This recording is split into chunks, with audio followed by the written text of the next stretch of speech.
अस्सलाम वालेकुम प्यारे दोस्तों। आज हम आपके सामने एक ऐसे इंसान का किस्सा बयान करने जा रहे हैं जिसने 99 कत्ल किए थे। वो चोरी, डकैती और कत्ल करने में मशहूर था। फिर दुनिया में ही उसके ऊपर ऐसा मामला पेश आया जिसको देखकर तमाम लोग हैरान और परेशान हो गए। दोस्तों, ये वीडियो आपको अंदर से झकझोर कर रख देगा। आपसे गुजारिश है कि इसे आप आखिर तक ज़रूर देखें और वीडियो को लाइक करने के साथ साथ चैनल को सब्सक्राइब ज़रूर करें। चलिए देखते हैं ये वीडियो। हज़रात बनी इज़राइल में एक इंसान था जो कि चोरी, डकैती और कत्ल करने में मशहूर था। वो ज़रा ज़रा सी बातों पर लोगों का कत्ल कर दिया करता था। जब उसने 99 कत्ल कर दिए तो उसके दिल में अचानक से ख्याल आया कि मुझे भी अल्लाह ताला के सामने हाजिर होना है। मैं अपने रब के सामने उन लोगों के कत्ल की क्या वजह बताऊंगा। इसी फिक्र में वो बहुत बेचैन रहने लगा और उसने लोगों से पूछना शुरू कर दिया कि क्या मेरी भी तौबा कबूल हो सकती है। फिर उसके दिल में ख्याल आया कि क्यों न किसी आलिम के पास जाकर उनसे सारा वाक़या मालूम करूं और उनसे पूछ लूं कि क्या मेरी तौबा कबूल हो सकती है। फिर उसने एक इंसान से जाकर मालूम किया कि मैंने 99 कत्ल किए हैं, क्या मेरी तौबा कबूल हो सकती है। तो उस इंसान ने कहा, तुम्हारी भला तौबा कैसे कबूल हो सकती है? जो इंसान 99 कत्ल कर चुका हो उसकी तौबा कबूल होने का कोई सवाल ही नहीं है।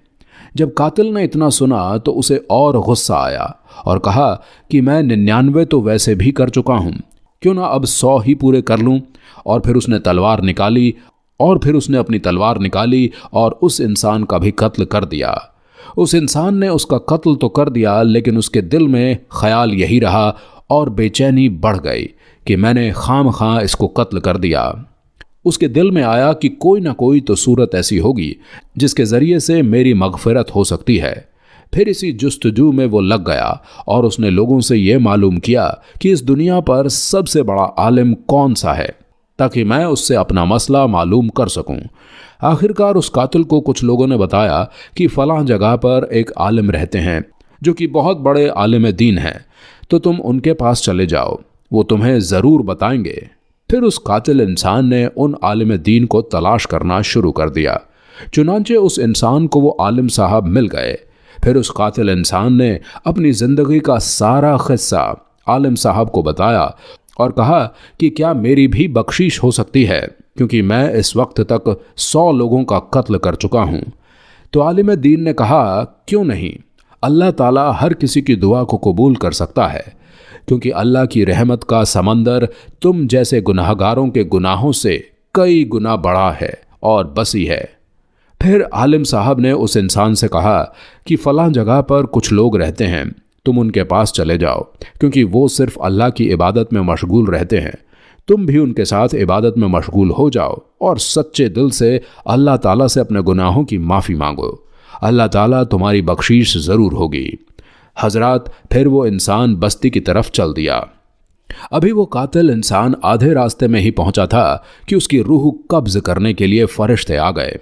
अब उसकी रूह ले जाने का मसला खड़ा हो गया और रहमत के फरिश्ते कहने लगे कि इसकी रूह ले जाने के हम हकदार हैं, और अजाब के फरिश्ते कहने लगे कि इसकी रूह ले जाने के हम हकदार हैं। रहमत के फरिश्ते कहने लगे कि ये इंसान अपने गुनाहों से तायब होकर नेक लोगों के पास इबादत करने के लिए जा रहा था, इसलिए इसकी रूह को हम लेकर जाएंगे। और अजाब के फरिश्ते कहने लगे कि इसने अपनी सारी ज़िंदगी गुनाहों में काट दी है, इसलिए इसकी रूह को हम लेकर जाएंगे। इसी दौरान एक आसमान से फरिश्ता इंसानी शक्ल में हाजिर हुआ। बाज़ रिवायत में यह है कि वो फरिश्ता हज़रत जिब्राइल अलैहिस्सलाम थे। हज़रात, उस फरिश्ते ने आकर उन फरिश्तों के दरमियान ये फ़ैसला किया कि ये इंसान जहाँ से आ रहा था और जहाँ जा रहा था उसकी दूरी को नाप लिया जाए। जिस तरह की मुसाफित कम हो ये उसमें शुमार किया जाएगा। चुनांचे जब दोनों तरफ की ज़मीन को नापा गया तो ये इंसान नेक लोगों की बस्ती से एक बलिशत करीब था। हुक्म हुआ कि इसको रहमत के फरिश्ते लेकर जाएंगे, क्योंकि अल्लाह तबारक व ताला ने उसकी मग़फ़िरत फरमा दी है।